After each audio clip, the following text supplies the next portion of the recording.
Geçmiş komisya tüzüğü bunday kararlı. Narушение var, ошол жерде штраф салгандары.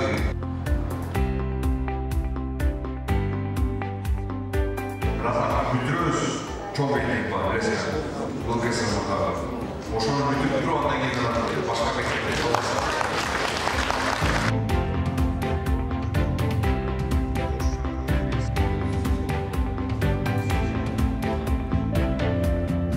Мыйзамсыз курулуштар боюнча суроо. Биздин ипотеканы талабы талашат бейнада. Санды протокол Бизден айрым жок.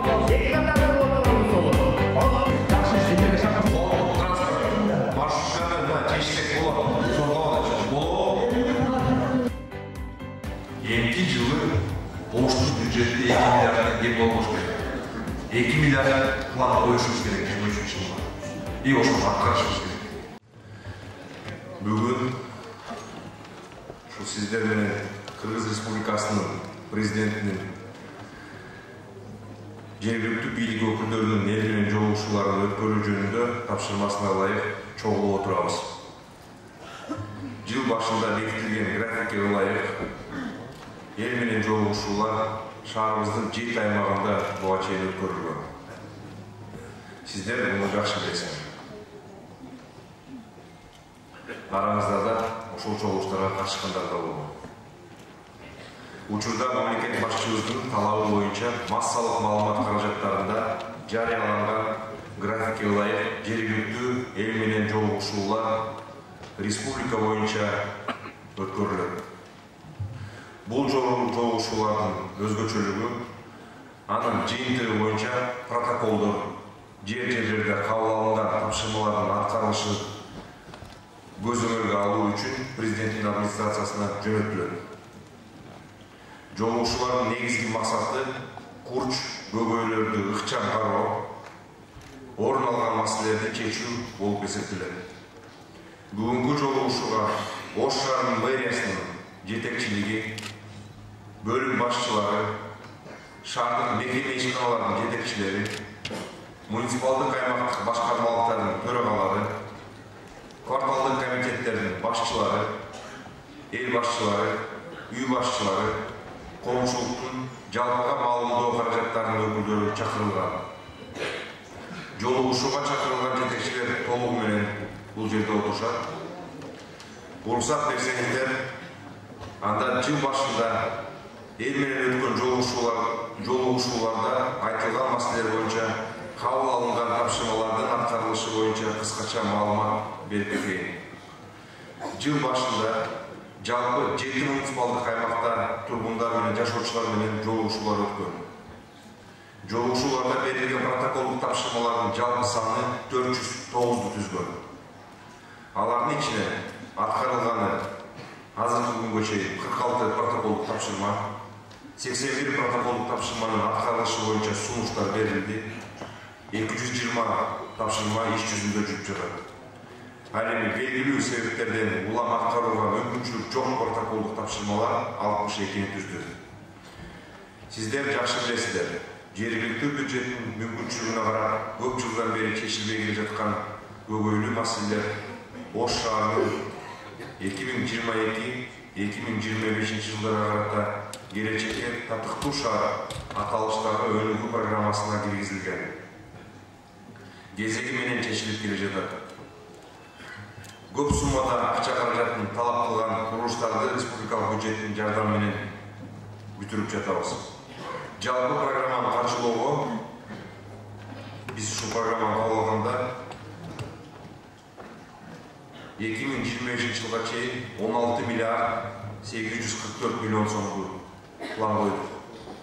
Анын ичинен 1,8 миллиард бул жергиликтүү бюджеттин эсебинен, 1,2 миллиард бул республикалык бюджеттен, 1,6 миллиард бул ипотекалык жана өздүк каражаттардан, жана 12,2 миллиард бул инвестиция тартылышы пландаштырылган. 2022 жылы жергиликтүү бюджеттин көлөмүн биз 1 миллиард 600 миллион сомго бекиттик. 21 жылга салыштырганда Бұл 243 миллионға көбірек пландық, көбірек ақша қаралды. Бұға чейін, бұл жылдарға чейін бюджеттің өсіші 100 миллион сомдың тегерегінде болған. Бұйыл біз 243 миллион көбейді отамыз. Бұл жергілікті бюджеттен. Мындан шыққары біз азыр республикалық бюджеттен дағы ақша қаражатын тартып келіп отырмыз. Жергілікті бюджеттің шығаша бөлігінде социалдық тармаққа 32,3%, экономикалық мәселелерге 15%, коммуналдық чарбаға 35% түзеді. Мемлекет басшымыз Садырмұржөз Жапаров жүргізіп жатқан саясатты қолдап, Ош шағын мэриясына қарашты жергілікті бюджет есебінен қаржыланған муниципалдық ишканаларда иштеген қызматкерлердің еңбек ақысы қайрадан қаралып, 2022 жылдың 1 январдан тартып, еңбек ақылары 20%-дан баштап 100%-ға чейін жоғарылатылды. Еңбек ақы төлеуінің шарттары Оштағы көрік өндіру және жақсыландыру чарба комбинаты муниципалдық ишканасына, Ош свет муниципалдық ишканасына, Ош шағын жолдар муниципалдық ишканасына және башқа жергілікті бюджеттің есебінен қаржыланған муниципалдық ишканаларға және муниципалдық қызматшылардың статусына ие болған қызматкерлерге тиісті болды. Ой, иштетіп көреміз. Егер мұнда жақсы болып кетсе, анда біз дағы ұшындайдан 4-5 шарға ұшындай модулі тестіп қойып, 4-5 шарды қамсыз қылғанға, жылуықты қамсыз қылғанға жайындағы сысуы бергенге жай үшін. Анан ұшыл электр энергия иштеп жүру технологиясы бар, ошоның үстүндагы иштеп жатабыз. Мына жакында жылуу жетекчиси дагы ушул Россияга да барып келди, ошондой жаңы технологияларды көрүп келди.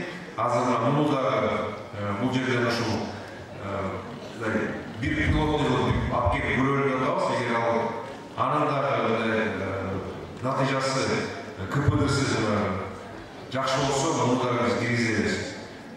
Ушундай иштер жүрүп жатат азыр. Кийинки суроо Токтогул парк боюнча. Токтогул парк, Навай парк, жанагы аттракциондорго эмне? Зоопарк.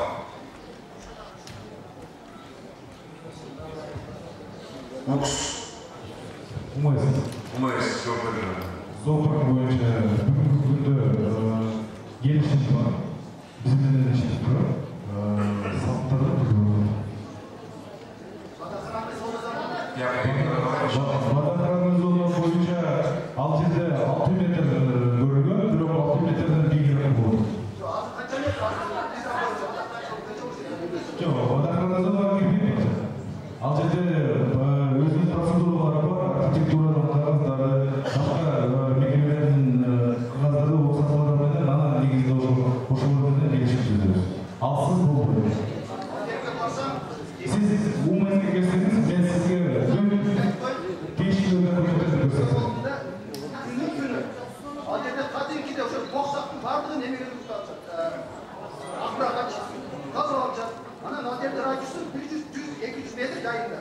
Yani ne bak varsa bayağı bölme kadar çıktı. Bak, ne bu şunu tutacak. Bak şöyle tutacak, seçecek. O şunu desin. O şöyle çünkü böyle bağlı. Bu çekeresinden bu çıkışlar olmasa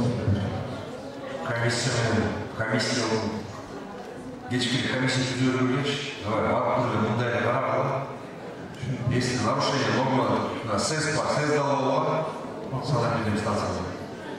Нарушение бар, ошол жерде штраф салгандары, жанагы, мына айтып, туура айтып, жанагы каяка төгүлөт ошонун баары. Каяка кетет ошол. Жануарлардан чыккан нерсеси бар. Суға салатты, қайға салмағаны. Емеш үшін шығарып кәтегілер, бақтарды қойдырдылар. Ол болса ошы жануарлар бар, тарап салуға. Зоопарктың керегі жоқ бізге.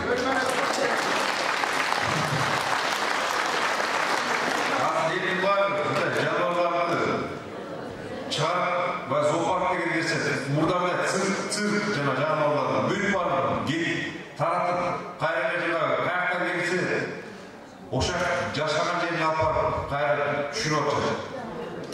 Gerek yok bizde. Bu canlıların kıymetlerden ne olduğumuzda.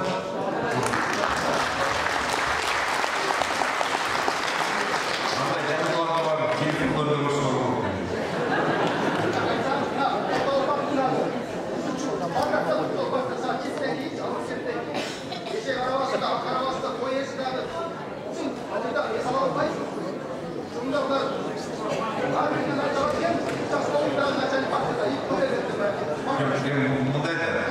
Navayı var, bu...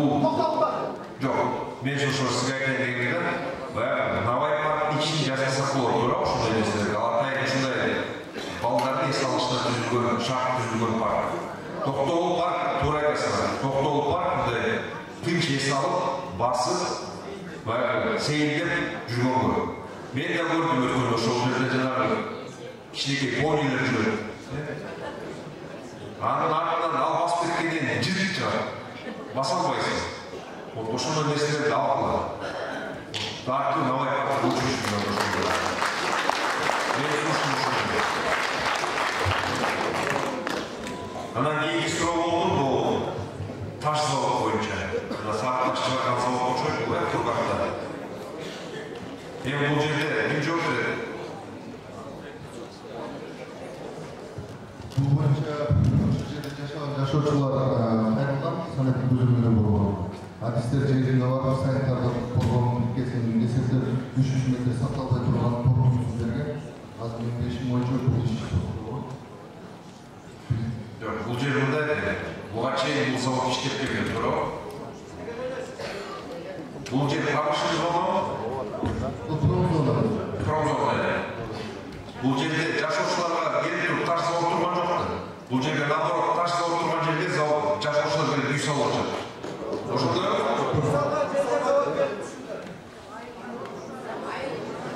ошол документтердин кичинекей жери менен бул программа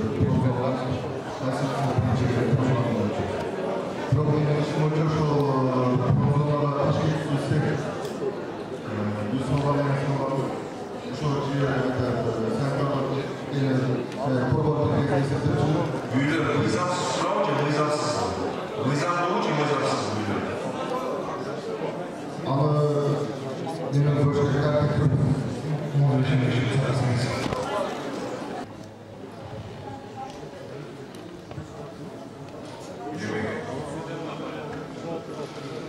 Анда сот чечти.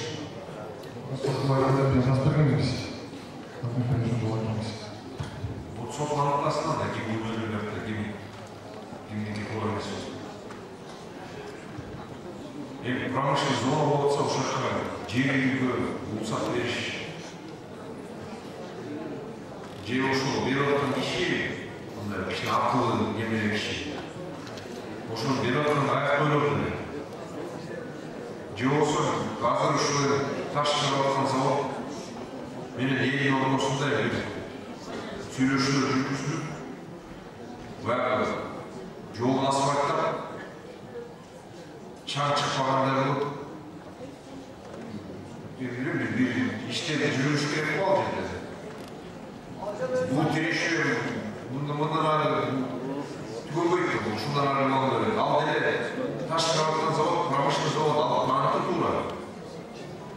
Силердики туура эмес деп мен деле айта албайм. Силерге деле убагында ушундай шабакалыктан ушундай ошол жерге үй салган болсак берекен. Бул жерде норманы караган эмес. Канча болду? 300 метр?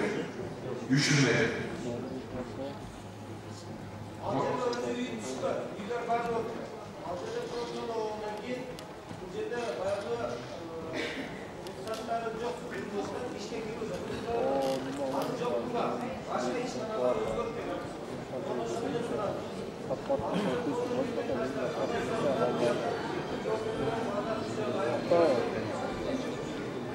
Бул жерде бул бизнес. Биз бизнести кыскарганда болбойт. Эмне үчүн алар ушул иштебеш керек ал жерде? Иштеп жүрүшкөн.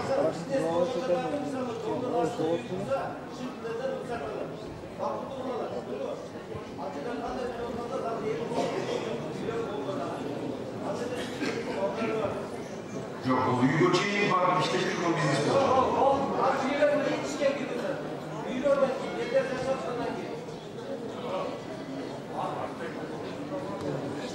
Benim girişimde arada tek 90 yıllardan beri uşak şey işletmek oldu.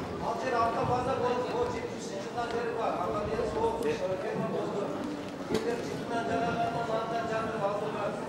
Yergen faydalı işinde yalnız. Yoksa siyahlı canlı gezmek de Ataşın ne ziyaret var? Ataşın düz oldu da kandan çarpçıydı. Ataşın tezkende aldı. Uğraşlar öldürüldü. Eğer ama öldürmek gidiyorsa öldürmeden çıkmaydı. Kandan kasada diyorlar. Komşudan adam gidiyor. Oradan adam. Hakkından adam ol işte. Хорошо, мақұл.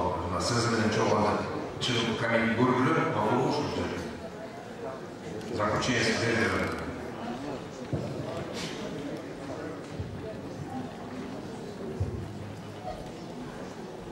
Андан кейін дағы бір ол жерде сұрақ шықты, жаңа ақылы общежитие бойынша.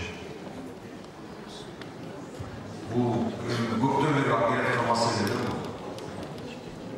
Жыл сайын көтеріліп, жыл сайын ушул ақылы суда исполнитель келетін шығар, ел қайда келеді, қайда жашай береді.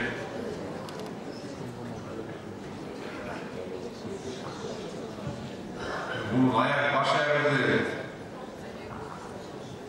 аяғы көрінбейді.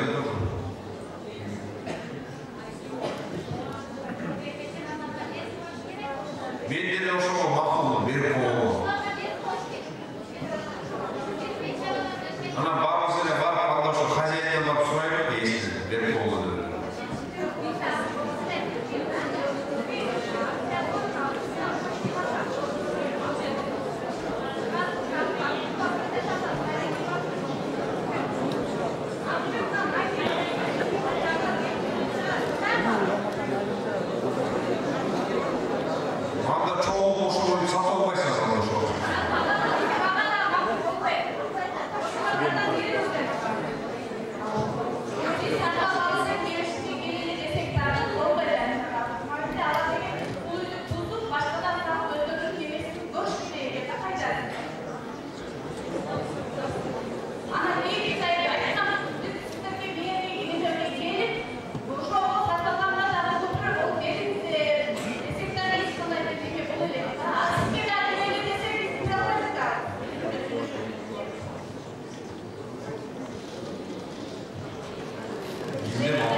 Хорошо, Сережа Куроль. Майки Куроль не сделал.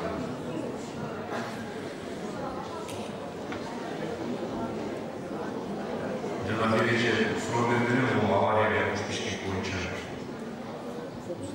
Кимде улуду барбы алмастырды?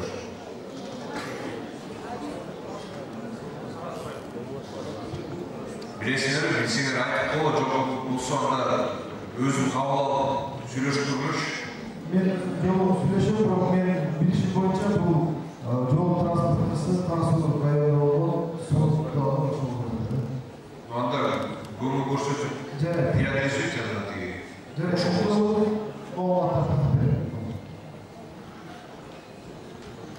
Туран микро дампол боюнча. Мен наразычылык. Маппарым туран.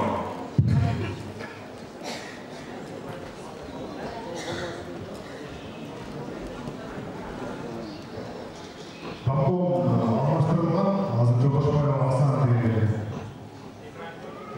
Жергиликтүү элдер өздөрү сунуштап ошол жаран койгон. Аймен дагы мен аралашып болду. Бул да дампол жаппай калды.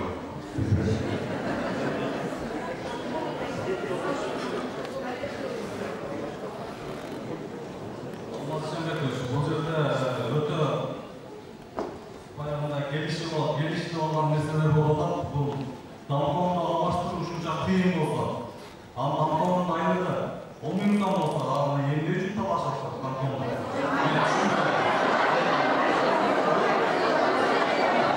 Дамполдун айлыгы жок болсо, эмне үчүн талашат? Ошол биз жашаган айылда алтын келишип калса, же завод болсо, эмне үчүн талашат? Мен түшүнө албай калдым.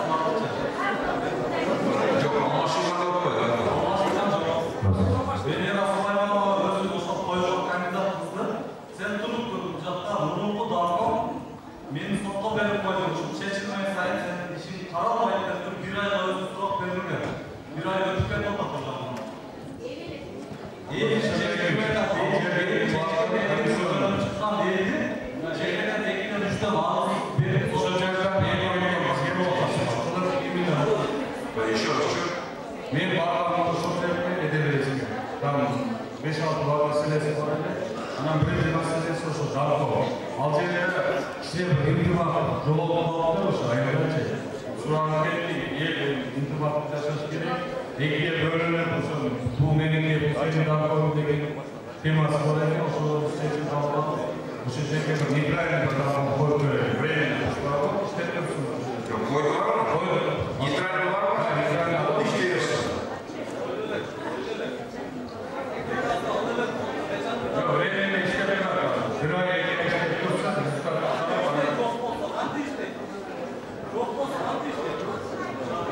Prikazını belirlemesine algısını dolumuna peçatını birleştirseniz verilir. Size uzaktan ayrıntılarını uzaktan prikazını kuyruk medenlerine algısını verilir.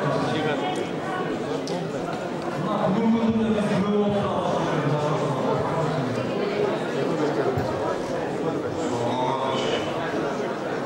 bu boyunca çizimlerine 83 yıl önce oldu. 3 yıl bölümünde siz ortada koyduk. Bir ay koyduk. Bu son koyduk. Gece çağırıp koyduk. Kaynağı üstüne koyuyorsunuz. Biz ama o koyuyorsunuz verdik. Duramana için koyuyoruz. Ortada koyuyoruz. Jaka koyuyoruz. Ortada koyuyoruz. Şurada 90 olacak. Ошо коюлгандан кийин кайра дагы берип атат. Эки тарап, үч тарап болуп дагы формаштырасыз. Негизи ошо коюлган эки тарапта коюлган жок иштеп атат. Нейтральный способ салона.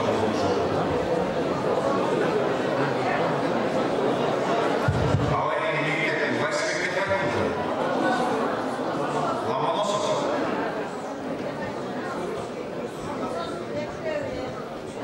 Çok Lomоносов mektebi, can korkusu saldırmadı. Lux. Böyle ayarda 500 kana olduğu mektebi, canım benim, böyle yok. Dergisi birinci ayda yok benim. Lomоносov bükmedi. Böyle yok. 500 de olmuyor.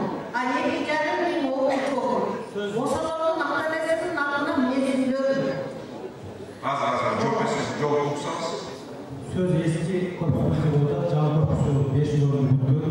Eski korpusu da Çin'in dava incesinden gelip var. O şunu kuruluş olacak. Bu yıl mümkün çok ilk yıldan projesi satıldı. Тура, анда geçip olsun. Тура 500 sorumlusu büyük Жақында бермеді.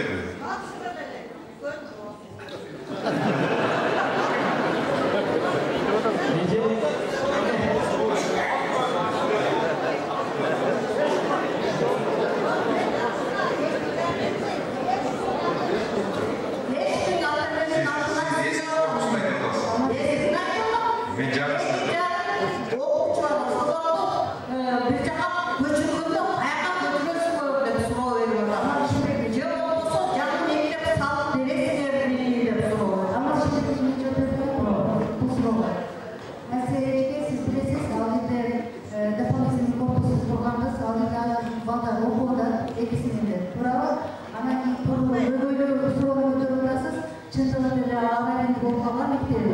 Ошонун маселесин көтөрүп эски корпус. А жаңы корпуста бана болмоду. Мындай. Тура, мындай болот. Азыр биз бул Разаков мектепти бүтүргөнчө жаңы мектепти баштап коебуз. Разаков бүтүрөбүз, чоң мектеп бар, билесиңер. Бул КСМдагы. Ошону бүтүрүп туруп андан кийин башка мектепте жолдошот.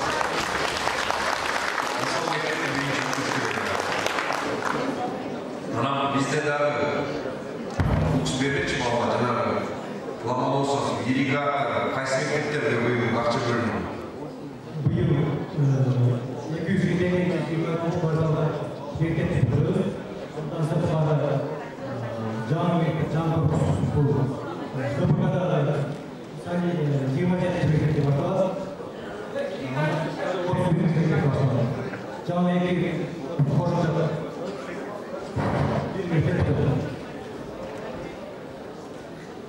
Hiç düşünmüyorum. Bu kayda kalmadı. Bu 20 yıldır kuruluş başlatmalarına Yeki Cami Korpusu'nun kuruluş başlatmaları. Büronun bu Malatya'daki şartlarında 5 sorunu. İkincisi, Japonlarla Girevet'teki 31. Ormancılıkta Mektep'te 225 ormanlı daha bir mekteptin kuruluş başlatmaları. Mandatsızları canlı konuşma 275 ormanlı bir mekteptin kuruluşuydu. Boşaltı Canlısından bir mektepte iki mektep başladı. Ondan sonra bir Can Korpusu Büyük eski Korpusu Büyük başlatmayı ilk yıldan doğru tasaydı.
Municipal ipoteka programmaları bir yıldan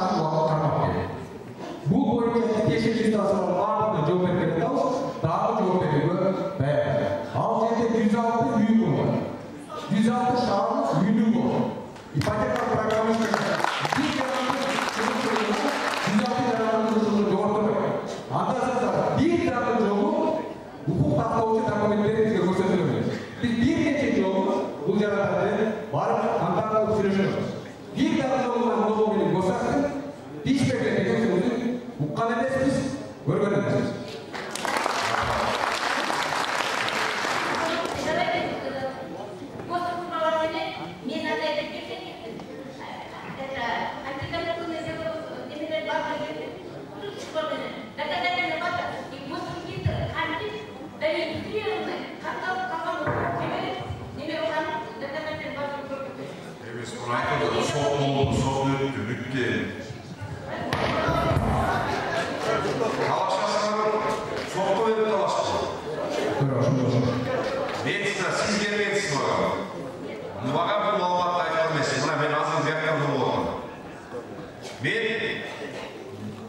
Біздің ипотеканы салауы талашан бейіндады.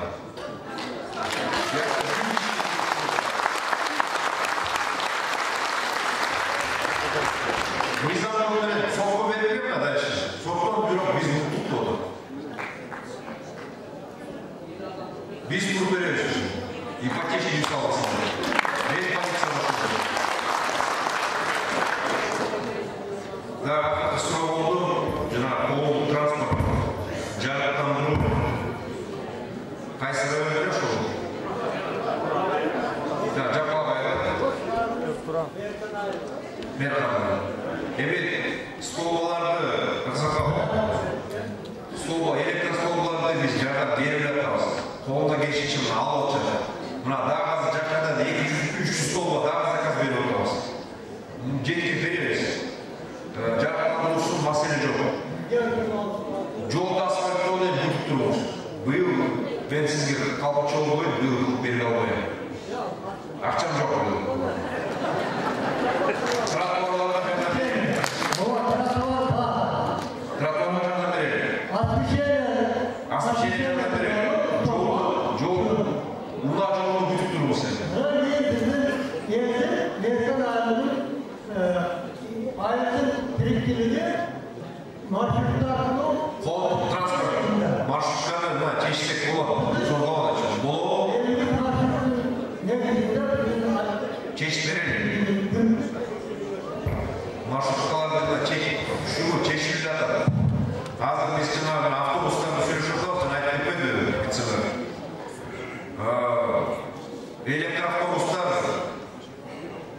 Европейский банк береді. Троллейбустарды біз алғашын сүйрешілерді баштады. Мұндан шыққан азыр 200 автобусына баяғы Ташкентке барып жол өткенде сүйреші. 200 автобус шарға Ақкелген жол азырда Қырғыз Өзбек қолдымен сүйрешіп баштады. Қолдық транспорт шардың ішінде менің ойым ұшу маршруткаларды ақырында жеткен шардың сыртына шығарыш керек. Şehrin içinde avtobuslar düşürüyor. Bu жаңағы қысқа кеге автобустар емес, çoğu 8 metrlik автобустарды сүйрешіп, ошоны сүйрешіп жатырмыз. Ошоны керек шаһарға. Жаңа вице-мэр айтып кетті, ошо социалдық аптекаларды. Мына жақын қарада проектісі бүтіп қалды, архитектура бүтіп беріп жатыр. 7 мапқа бір центрге 8 социалдық дүкендерді ашу бойынша. Мына ол жерде біреуді ошо ет қашан азалдайды деп маусым өлі. Ошо қайтып келеді. Ет қашан түседі дейді. Базардың жолдары бүт базар еш тартып келбейді дейді. Еттің басын ошо магазиндер арқылы түсіріліп болады. Бұл жерде магазин биздік болады, муниципалдық меншікте. İçine düz fermerlerinin gelişi düz ortamız. Oşo pazarın basından 15% bölüyor. Hanım, satsal dükkanın jarımı, et satılırken o jarımı, janağında продукты первой необходимости деген бар. Су, май, шекер, сайыс картошка деген ошол нерселерди süt azıqları, ошол жерге коюлуп берген планыбыз бар. Жақын қарада тендерде ойнатып ушул социалдык дүкөндөрдү коебуз. Мен ойлойм, майдын аягы июлдун башында ошол социалдык дүкөндөрдүн ачылышын кылабыз.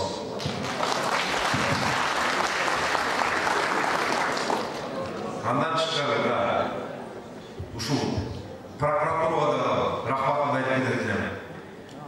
мыйзамсыз шығып кеткен жерлер, мыйзамсыз сатылып кеткен имараттар, чегінен қайтарылып алынуда.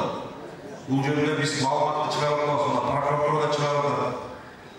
Мыйзамсыз сатылған жерлерді қайтару жолы, қазір балабақшаларда да қайтаруының жолдарын қарап отырмыз. Ошол уақытында мыйзамсыз шығып кеткен балабақшаларды социалдық объекттер ешқашан сатылмайды деген мыйзам бар. Қандай жолмен сатылып кеткен ошол барында іздеп қазір прокуратурамен жол иш алып жатабыз. Ошол эле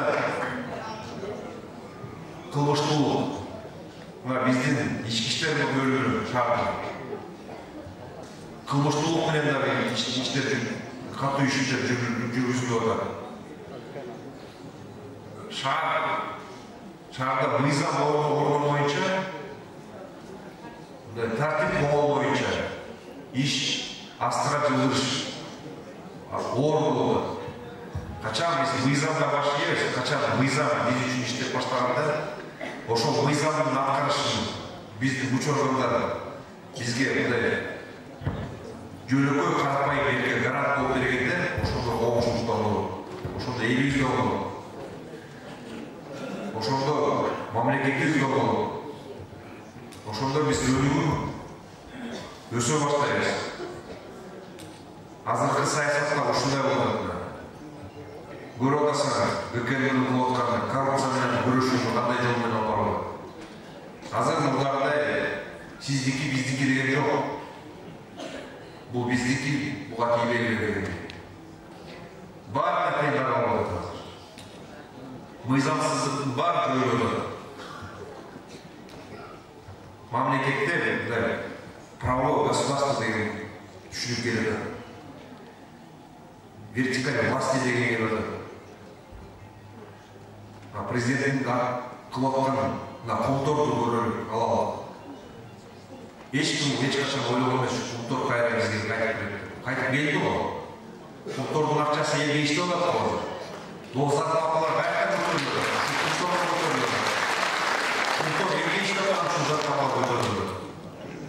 Контор елге иштеп жатқан үшін бізге республикалық бюджеттен жаңадан берілген майқайлы ойнадыр, майқайлы ошол республикалық бюджеттен бізге 500 миллион сом ақша келіп отыр. Өзіміздің ақылға шыққан. Биыл ошол инфраструктуралық проекттерге ушундай балабакча, жарыктандыруу, тротуарларды салуу, мурда жылына 300 миллиондон акча каралчу.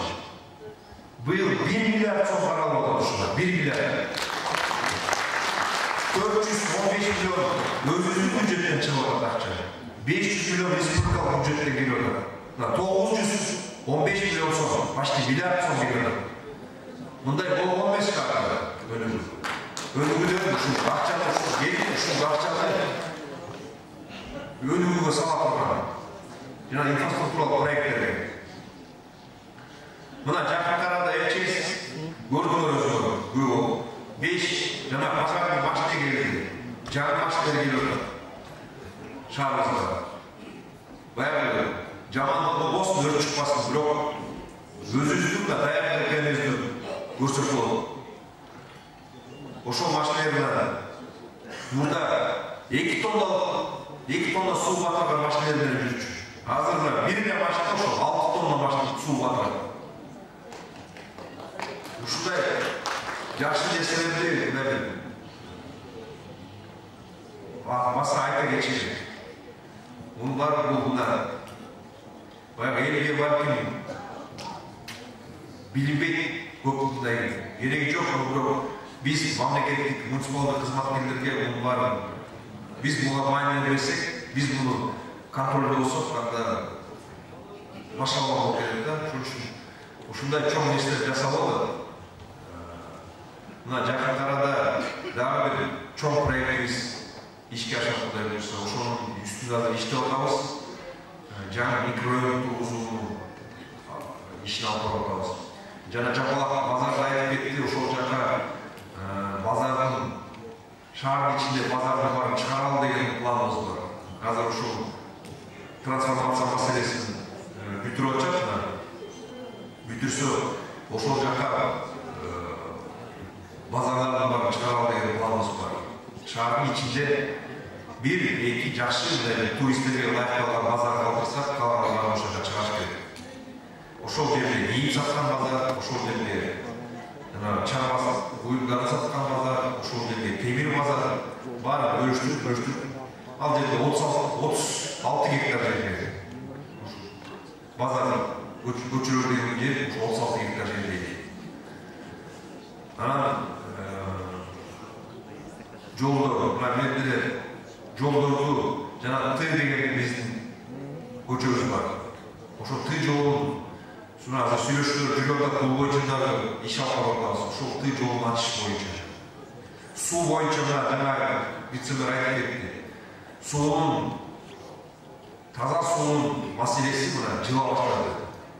Көчөгүнү мен өзүм жолуктум ушул эксперттер менен. Мен да сурадым, батыраак бул ишти ишке ашыралып деп. Кудай кааласа, август-сентябрда ошол тендерди өткөрүп, ошол жерге жана айтып кеткендей, соңку калган 1000 гектар почти 2,5 километр турбаны сатып алып келип, ошол жерге коюунун ишин 22-23 жылдын ичинде бүтүрүшүбүз керек. 23 жылдын аягында элде таза суу менен камсыз болуш керек. Ошондой иштер азыр башталды. Мен өзүм расмий түрдө айта алам. Көчөгүнө ушул келип, ошол жолуучуларга сүйлөшүүлөрдөн кийин ушул иш астыга жылды десек болот. Анан баягы түшүнүк болдаттан быйра бирөөнө сүйлөшсөм, айтып сиздердин акчаңарды цехтери жатат го деп, ошол жерден алып эле бере бересиңер деген. Столбага, мен столбага сага, мен сага асфальтка, мен сага тиги мектепке депчи. Бул акчаны баарын табыш керек ошо.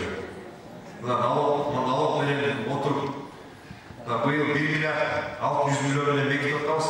Эмки жылы налогду мына азыр айтып атам ошо. Эмки жылы оштун бюджети 2 миллиарддан кем болбош керек. 2 миллиард план коюшубуз керек 23 жылга. И ошону аткарышыбыз керек. Анткени дагы 400 миллион кошулса, ошол 400 миллиондун ичинде дагы зарплатаны көбөйтсөк болот. 100 миллион кетет. Мисалы айтканда ошол 200 миллионду дагы бир мисалы жолдорго кошулуп жасап болот. 200 миллион сом акча менен жолдорду салыш эле көп жолдорду бүтүрсөк болот. Дагы бир 100 миллионго дагы бир имарат салсак. Мына эмгири жылы быйыл жетишпей калдык. Быйыл ушу акчаны көбүрөөк ушундай социалдык объекттерге жумшап атабыз. Но эмгири жылы муниципалдык бир имарат салышыбыз керек. Биздин муниципалдык мамлекеттик кызматкерлерди деле мындай жакшы условияда иштеш керек да. Азыр мына кээ бир ишканаларды карасаңар, ишкана эмес сарай болуп калган. Ошолордун биздин планыбыз ошол бир муниципалдык ишкана салып, 9-10 этаж. Ошол жерге этаж-этажын бөлүп, ошол муниципалдык кызматкерлерди бир жерге алып келсек деген планыбыз бар. Ошол жерден бир жерден элге да ылайыктуу ыңгайлуу болот да, ошол жерге келип, сразу бир жерден маселесин баарын чечип кеткен. Зато алардын бошогон имараттары, бошогон жерлери, азыркы отурган жерлери. Ал деле шаардын мындай активдүү кеткен. Биз ошол жерге кайра бала бакча салсак болот. Мектеп салсак болот, ушундай. Оштор билесиңер, бизде шаарда жер аз. Балдардын саны өсүп атат, элдин саны көбөйүп атат. Мына азыр садиктерде биз мына быйыл 5 жыл алтын салып атабыз. 10 салсам да жетпейт садик. Анткени балдардын өсүшү, көбөйүшү, төрөлүшү бул жакшы нерсе булар. Мектептерде жетишпейт. Канча мектеп салбайлык баары жетишпейт. Но бирок ошону биз мындай элдин өсүшү менен мектептердин балабақшалар салынуусун артка калбашыбыз керек. Тең жүрүшүбүз керек да. Мектептин балдардын мектепке, балабакчага батпай калыш орун жок деген болбош керек. Ошонун баарын жетишибиз керек биз ошого. Анан эми жана айтып кеткен эң чоң маселелер ушу бизде шаарыбызда ушу 3-4 маселе бар. Ушу 3-4 маселени чечип алсак, калган баары шаар өзү эле салып кете берет. Адам өзү эле адамга шаардын өсүшүнө эмне керек? Ушу таза суу менен камсыз болуш керек. Жолдорубуз бүтүн болуш керек. Жарыгыбыз болуш керек, свет болуш керек. Газ болуш керек дегендей. Мамиле муниципалитет кылып бергенден кийин шаар өзүнө-өзү өнүгө баштайт. Мына жакында перепись населения болду. Бир майнарда результаты чыгат. Мен ойлойм бизде деле уже акыркы 2009-жылкы перепистен бери 2 эсе уже адамдын саны деле ойнош керек.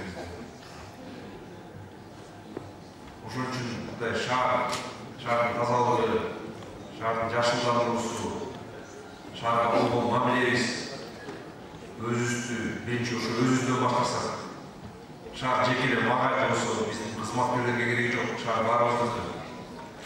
Шаарга баарыбыз салымыбызды кошушубуз керек. Ошон үчүн мындай шаарды аягына коюп эле кылсак,